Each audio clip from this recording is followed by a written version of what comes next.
അല്ല എന്താ പരിപാടി? എന്താ പരിപാടി? കാട് വെട്ടാന്ന് പറഞ്ഞാല് നമ്മള് വീടെടുക്കുന്ന സ്ഥലമാണുള്ളത്, വീടെടുക്കാൻ ഉദ്ദേശിച്ച സ്ഥലം. അപ്പൊ അതിങ്ങനെ വൃത്തികേടായിട്ട് കിടക്കുമ്പോ ഒരു ഇടങ്ങാറാണ്. അപ്പൊ ഇതൊക്കെ ഒന്ന് ജസ്റ്റ് ഒന്ന് വൃത്തിയാക്കുക. അപ്പൊ മഴയായപ്പോ ഭയങ്കരമായിട്ട് അടിപൊളിയായിട്ട് വളർന്നിക്കുക. അപ്പൊ ഇതൊന്ന് വെട്ടി ഒതുക്കുക, അത്രേ ഉള്ളൂ. അല്ല, പെര വെച്ച് താമസം തുടങ്ങിയ ഗവൺമെന്റിന് പൈസ കൊടുക്കണം? കൊടുക്കണം.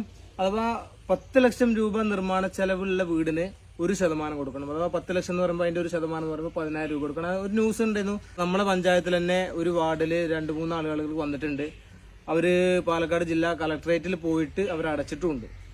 അതെന്താ സംഭവം എന്ന് വെച്ച് കഴിഞ്ഞാല് 10 ലക്ഷം രൂപ നിർമ്മാണ ചെലവുള്ള വീട്, അഥവാ ഇന്ന് ഏത് വീടിനാണ് ഒരു 600-700 സ്ക്വയർ ഫീറ്റ് വീട് തന്നെ നല്ല ലെവലിൽ പണിത് തീർക്കണം എന്നുണ്ടെങ്കിൽ, ലൈഫ് മിഷൻ അല്ല കേട്ടോ ഉദ്ദേശിച്ചത്, അത് 4 ലക്ഷം അവർ തരുള്ളൂ. എന്നാലും അതിന് ഏകദേശം ഒരു വീട് സുന്ദരമായിട്ട് കുഴപ്പമില്ലാത്ത ലെവലിൽ ഉഷാറാക്കണമെന്നുണ്ടെങ്കിൽ എങ്ങനെ പോലും 10 ലക്ഷം ആവും. അപ്പൊ ഈ ഒരു സംഭവം അഥവാ 10 ലക്ഷം രൂപ നമ്മളൊരു വീട്ടിൽ ഇറക്കി കഴിഞ്ഞാൽ ആ വീടിന് 1% സെസ് കൊടുക്കാന്ന് പറയുമ്പോൾ 10,000 രൂപ കൊടുക്കേണ്ടി വരും. ഏത് സാധാരണക്കാരനും ഇതിൽ കുടുങ്ങും. അതല്ല എന്നുണ്ടെങ്കിൽ ചെറിയ എന്താ പറയാ 2 ലക്ഷത്തിന്റെയും 3 ലക്ഷത്തിന്റെയും വീട്, ചെറിയ കുടില് പോലത്തെ വീട് വെച്ച് താമസിക്കേണ്ട ഒരു ആളുകൾ. ഈ വീഡിയോന്റെ അടിയിൽ വരുന്ന കമന്റുകൾ ഞാൻ മൂരിയാണ്, ഞാൻ കൊങ്ങിയാണ്, ഞാൻ സംഖ്യയാണ്, ഞാൻ എനിക്ക് എന്ത് പണ്ടാറാണെങ്കിലും ശരി, ചില കാര്യങ്ങൾ നമ്മൾ പറയാതെ പിന്നോട്ട് വെച്ചിട്ട് കാര്യമില്ല. നിങ്ങളൊന്ന് ആലോചിച്ച് നോക്കണം, 10 ലക്ഷം രൂപ താഴെ വീട് വെക്കണമെന്നുണ്ടെങ്കിൽ ആ വീട് അത്രയും മോശമായിരിക്കണം. കാരണം ഇന്ന് നിർമ്മാണ സാമഗ്രികളുടെ വിലകൾ അത്രത്തോളം ഉണ്ട്. നിങ്ങളൊന്ന് മനസ്സിലാക്കി, ഇതിന്റെ പേരിൽ ഇനി എന്ത് ക്രൂശിക്കപ്പെട്ടാലും എന്ത് കമന്റ് വന്നാലും ശരി, അത് നേരിടാൻ ഞാൻ തയ്യാറാണ്. നിങ്ങൾ ഏത് പാർട്ടിയുടെ കൂടി പിടിച്ചാലും ശരി, ആ പാർട്ടി അല്ലെങ്കിൽ നിങ്ങളെ ഭരിക്കുന്ന പാർട്ടിക്കാർ എന്ത് ചെയ്താലും അതിന് അനുകൂലിക്കല്ലേ വേണ്ടത്. അത് പാർട്ടിക്കകത്തുനിന്ന് ആദ്യമായിട്ട് എന്ത് ചെയ്യണം, നിങ്ങൾ പ്രതിഷേധം രേഖപ്പെടുത്തണം. നിങ്ങളൊന്ന് ആലോചിക്കുക, 10,000 രൂപ ഒരു സാധാരണക്കാരന് കൊടുക്കണം. അല്ലെങ്കിൽ ഒരു 10 ലക്ഷം രൂപ ചെലവാക്കി ഒരു വീട് വെക്കുന്നുണ്ടെങ്കിൽ ലക്ഷക്കണക്കിന് രൂപ ലോൺ എടുത്തിട്ടായിരിക്കും, കടം വാങ്ങിയിട്ടായിരിക്കും, ഭാര്യയുടെ കെട്ടുതാലി വരെ കൊണ്ടുപോയിട്ടായിരിക്കും വീട് വെക്കുക. അതൊരു സ്വപ്നമാണ്. ആ സ്വപ്നത്തിന്റെ അടിയിൽ 10,000 കൊണ്ട് കടക്കൽ കത്തി വെക്കണ ഈ ഒരു സംവിധാനം ഗവൺമെന്റ് നിർത്തിവെക്കണം. പലതരത്തിലും ഞാൻ പറഞ്ഞല്ലോ, ഇപ്പൊ ഭരിക്കുന്നത് ഇടതുപക്ഷ സർക്കാർ തന്നെയാണ്. അതുകൊണ്ട് ആ ഒരു ഉത്തമ ബോധ്യം എനിക്കുണ്ട്. അതുകൊണ്ടാണ് പറഞ്ഞത്, പല ആളുകളും ഇതിന്റെ അടിയിൽ വന്ന് കമന്റ് ഇടും അങ്കെ എങ്കെ എന്ന് പറഞ്ഞിട്ട്.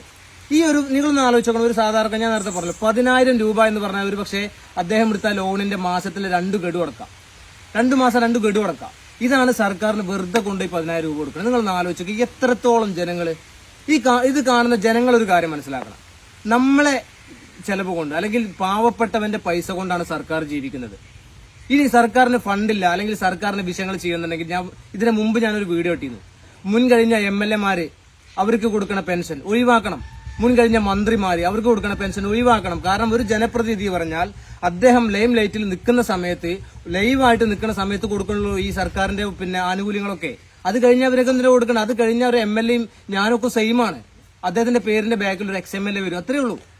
ഇത്രത്തോളം കോടിക്കണക്കിന് രൂപ ഒരു കാര്യവുമില്ലാതെ നമ്മുടെ നാട്ടിൽ മുൻകഴിഞ്ഞ MP-മാർക്കും MLA-മാർക്കും പെൻഷൻ കൊടുത്തിട്ട് തീർക്കുന്നുണ്ട്. നിങ്ങളൊന്ന് ആലോചിച്ച് നോക്കി, എത്രമാര് MP-മാരും MLA-മാരും കഴിഞ്ഞു പോയിട്ടുണ്ട് ഇവിടെ. അതൊക്കെ മാത്രം നിർത്തലാക്കി കഴിഞ്ഞാൽ കോടാനകോടി രൂപ നമ്മളെ ഖജനാവിന് കിട്ടും. ഇവിടെ കടം ഇല്ലാതാക്കാൻ പറ്റും സർക്കാരിന്റെ.